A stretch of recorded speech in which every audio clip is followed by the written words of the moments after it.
വളരെ എളുപ്പത്തിൽ എങ്ങനെ ഒരു റെഡ് ചെറി വൈൻ ഉണ്ടാക്കാം. നമുക്കതിനാവശ്യമായിട്ട് വേണ്ടത് ഒരു പിടി ഗോതമ്പ് കഴുകി വാരിയത്, പഞ്ചസാര, ചെറി, ഈസ്റ്റ്, കറുകപ്പട്ട, ഏലക്ക, ഗ്രാമ്പൂ, ഇത്രയും സാധനങ്ങളാണ് നമുക്ക് വേണ്ടത്. ആദ്യമായി തന്നെ ഈ ചെറി ജാറിലോട്ട് ഇട്ട് കൊടുക്കുക. ഞാൻ ഇവിടെ യൂസ് ചെയ്തേക്കുന്നത് 2 കിലോ ചെറിയാണ്. 2 കിലോ ചെറിക്ക് 2 കിലോ പഞ്ചസാര വേണം. 2 ലിറ്റർ തിളപ്പിച്ചാറിയ വെള്ളം.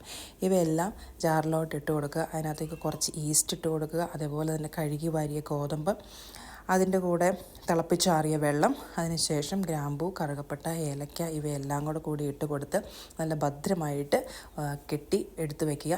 7 ദിവസം കഴിഞ്ഞ് നമ്മളത് തുറന്ന് ഒന്ന് ഇളക്കി കൊടുക്കണം. അതിനുശേഷം പിന്നെ 40 ദിവസം കഴിഞ്ഞാണ് നമ്മൾ അത് എടുത്ത് ആ ചെറി ഒന്ന് പിഴിഞ്ഞ് പിന്നെയും കെട്ടിവെക്കണം.